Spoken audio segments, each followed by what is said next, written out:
আমরা বাংলাদেশিরা মহা বিপদে পড়ে গেছি। আমরা বাংলাদেশি সাপোর্টাররা এবারের বিশ্বকাপে আমাদের অবস্থা হইছে কি যে আমরা অভাগা যেদিকে চাই সাগর শুকিয়ে যায় এরকম একটা অবস্থা। আমরা প্রথমে ভাবছি আমরা বিশ্বকাপে যাব না। এইরকম একটা ধুম তুলে এইরকম একটা হুমকি দিয়ে ভারতকে দুর্বল করে ফেলাবো। আমাদের ম্যাচগুলো সব শ্রীলঙ্কায় হবে। আমরা পাকিস্তানের কাছে হিরো হয়ে যাব। পাকিস্তান আমাদের জন্মের ভালোবাসা দেবে। পাকিস্তান আমরা যদি বিশ্বকাপ থেকে বাদ যাই, পাকিস্তান আমাদের সাথে সাথে অনেক বড় সাপোর্ট করবে। তারাও বিশ্বকাপ খেলবে না। হইছে সম্পূর্ণ উল্টা। আমরা কি দেখলাম? আমরা দেখলাম পাকিস্তান বিশ্বকাপ খেলছে। পাকিস্তান ভারতের সাথে ম্যাচ বয়কট করবে, ভারতের সাথে খেলছে। এরপরে আমরা কি করলাম? যেহেতু বাংলাদেশ বিশ্বকাপ খেলতে পারলো না, আমাদের ধ্যান ধারণা সব পাকিস্তান কেন্দ্রিক। কিন্তু প্রথম ম্যাচটাই পাকিস্তান ইন্ডিয়ার সাথে হেরে বসলো। তখন আমাদের ধ্যান ডিভাইডেড হয়ে গেল। আমরা বুঝতে পারলাম যে আমরা কোনো কিছুর বিনিময়ে আর পাকিস্তানকে ওয়ার্ল্ড কাপ চ্যাম্পিয়ন বানাইতে পারবো না। তখন আমরা উদ্যোগ নিলাম ভারতকে বধ করার জন্য। আমরা এখন শ্রীলঙ্কার সাপোর্টার। গেল শ্রীলঙ্কা বাদ। এরপরে আমরা টার্গেট করলাম অস্ট্রেলিয়াকে নিয়ে আশা করলাম। গেল অস্ট্রেলিয়া বাদ। এরপরে আমরা আশা করলাম যে এইবার যে ফর্ম আমরা সাউথ আফ্রিকার দেখলাম, সাউথ আফ্রিকা যে সুন্দর খেলাচ্ছে, এবার অবশ্যই সাউথ আফ্রিকার ওয়ার্ল্ড কাপ জিতাইতে হবে।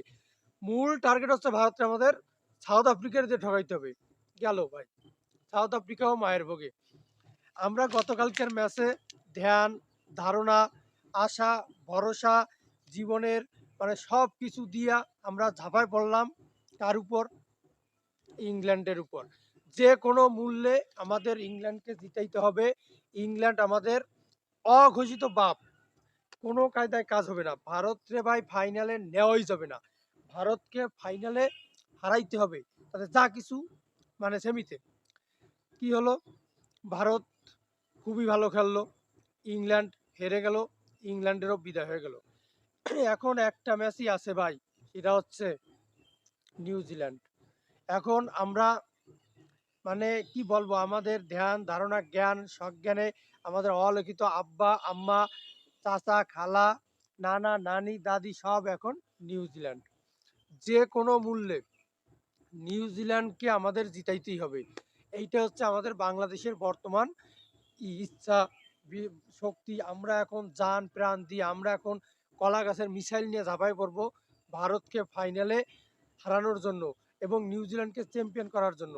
এখন এমন একটা লাইন, আমাদের বাংলাদেশিদের নিউজিল্যান্ডের জয় মানে আমাদের বাংলাদেশিদের জয়।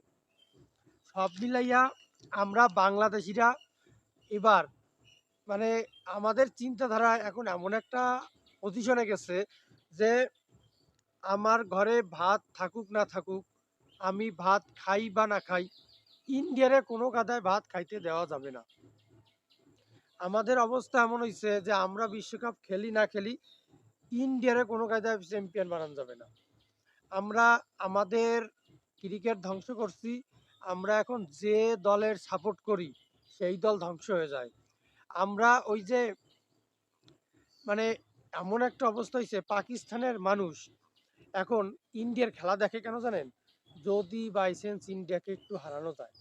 আমাদের বাংলাদেশের অবস্থাও তাই হয়েছে। আমাদের বাংলাদেশ জিতুক ঠগুক, বাংলাদেশ ক্রিকেট মায়ের ভোগে যাক, আমাদের চিন্তা চেতনা নাই। আমাদের চিন্তা একটাই, ইন্ডিয়ারে হারাইতে হবে ভাই। আর আমরা এমন সাপোর্টার কপাল পোড়া, আমাদের কপাল ভাই এমন যে আমরা যখনই ইন্ডিয়ার হারাইতে চাই তখনই ইন্ডিয়া ভাই যেতে। এই জন্য আমাদের বাংলাদেশিদের মানুষের মন বোঝা বড় কষ্ট। পাকিস্তানের মোহাম্মদ আমির কিন্তু খুব এক ভালো প্লেয়ার, খুব ভালো বোলিং এবং ইন্ডিয়ার প্রতিটা ব্যাটিং কিন্তু বলে যে মোহাম্মদ আমির একটা ভালো ব্যাটিং। বিরাট কোহলির মতো মানুষ মোহাম্মদ আমিরকে খুব ভালো পাইতো। মোহাম্মদ আমির তো এখন জিন্দা অলি হয়ে গেছে, জিন্দা পীর হয়ে গেছে। সে খেলার আগে থেকে ভাই একদম খেলার শুরু থেকেই কেন জানি মিশনের নাম ছিল কি করে মিষ্টি মিষ্টি কথা কইয়া ভারতকে নামে নেগেটিভ কথা কইয়া পাকিস্তানে ফেমাস হওয়া যায়। ঠিক তাই করছে, হয়তো বা তার উদ্দেশ্য আছে পিসিএল এ দল পাওয়া বা খেলা এরকম একটা কিছু। সে প্রথম প্রেডিকশন দিছে এই বিশ্বকাপে ভারত প্রথম রাউন্ডে বাদ যাবে, ভারত দ্বিতীয় রাউন্ডে গেছে। সে টার্গেট করছে কোয়ার্টার ফাইনালে ভারত ওয়েস্ট ইন্ডিজের সাথে কোনো কায়দায় পারবে না, ওয়েস্ট ইন্ডিজ 100% ঠকাই দেবে, ভারত জিতে গেছে। এরপরে সে টার্গেট করছে নিউজিল্যান্ড কোনো কায়দায় জিততে পারবে না, নিউজিল্যান্ড ফাইনালে যাইতে পারবে না, ফাইনালে যাবে কারা, ফাইনালে যাবে সাউথ আফ্রিকা, গেছে সাউথ আফ্রিকা। এরপরে সে প্রেডিকশন করছে ইংল্যান্ড কোনো কায়দায় ইন্ডিয়ার সাথে থাকবে না, ইংল্যান্ড যাবেই ফাইনালে, গেছে ইংল্যান্ড বাদ হইয়া। এখন সে বলছে হয়ে গেছে কাজ, এবার সে ফাইনালে নিউজিল্যান্ডকে চ্যাম্পিয়ন দেখতেছে, তার মানে নিউজিল্যান্ডের হোগায় বাস। আমাদের বাংলাদেশের অবস্থাও ঠিক তাই হয়েছে, আমরা এখন কোন দিকে যাব, কোন দলের সাপোর্ট করব, কার সাপোর্ট করা উচিত আমাদের কোনো ধ্যান জ্ঞান নাই ভাই। আমি ভাবতেছি যে ভারত যদি কোনো কায়দায় হারে তাহলে কি বাংলাদেশে ঈদের আগে একটা ঈদ হবে কিনা, এটাই আমি ভাবতেছি।